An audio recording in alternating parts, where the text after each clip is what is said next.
another Katrina? Or are you convinced that FEMA would not fail? I think there's some areas of Jackson that will have to completely be rebuilt. The aftermath of Katrina's destruction told a story from every angle. The lessons were painful and unforgettable. Federal, state, and local responses were widely criticized for poor preparation and delayed action. In the aftermath, government officials, business owners, community leaders, and volunteers came together to find a better way forward.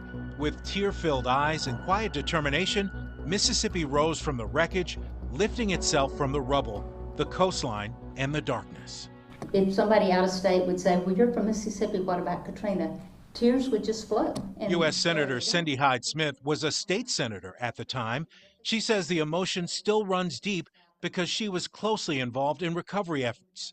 Hyde-Smith says that firsthand experience is why government agencies have pushed to improve their responses ever since. When you have the storms, when you have 9 inches of rain in a short period of time that you were not expecting, we want to look at all flood control. Watching cities submerged in floodwaters was heartbreaking. But amid the devastation, moments of relief came through the rescues that followed. What we've covered during this special reflects only a fraction of the courage, compassion, and heroism shown. These stories span every walk of life, from professional responders to personal triumphs. It was surreal in so many ways. Obviously, the devastation was hard to even fathom. The levee failures and delayed responses to evacuation hurdles and communication breakdowns, Katrina exposed deep cracks in the system. But Governor Tate Reeves says significant changes have been made since 2005 to strengthen emergency preparedness and response. So we do a better job now of, as an example, pre-positioning assets. We pre-position everything from supplies to people. We're not going to put our National Guard in harm's way, but we're going to get a lot more individuals closer to where the storm may hit so that they can get on the ground quickly. Reeves says the hard-earned experience of Mississippi's first responders, MEMA, and the National Guard has led to smarter, faster decisions when disaster strikes. But not all lessons came from the front lines. Congressman Benny Thompson remembers how Hurricane Katrina reached deep into Mississippi's small towns, far beyond the coast. Well, we were out of power here in Bolton, Mississippi for over a week. And the only generator in this town was a generator that powers our office. So we ran the police department, we ran the volunteer fire department. We did a lot of things because we had an emergency generator. Never in our wildest dream that we think, almost 200 miles in, we'd be a victim of a hurricane like Katrina. Thompson told me the lessons from Katrina didn't just shape how communities prepare, they transformed how they stay connected when disaster strikes. A statewide communication system. So I can talk from Biloxi, Mississippi to Hernando, Mississippi, just by keying a radio.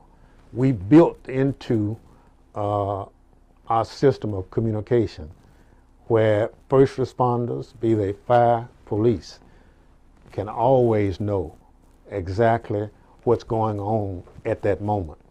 While Thompson says coordination among first responders has come a long way, Senator Roger Wicker argues that promises made to local leaders decades ago still haven't been fulfilled.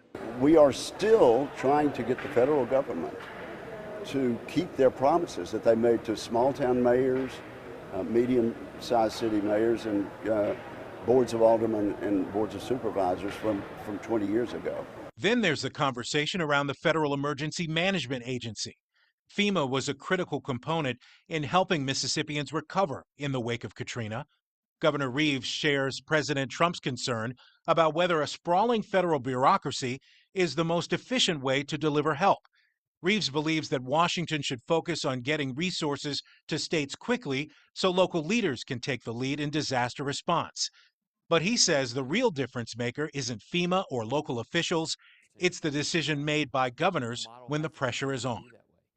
And when you look at disaster responses across the country that maybe have not gone particularly well, it is typically not FEMA's fault, and it's typically not the local leaders' fault. It's governors that have not made good decisions, and states have not properly managed it. While the governor points to poor decision-making by state leaders as the root of failed disaster responses, Congressman Thompson says one thing is clear: FEMA still plays a role no other agency can replace.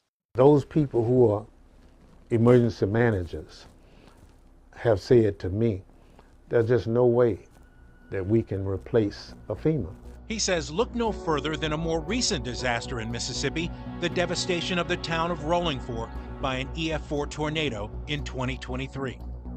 Over the last 2 years, the Delta town has been fighting to return. We have homes rebuilt, our school system is back up, the business community is back up, and we're trying to get the hospital back online.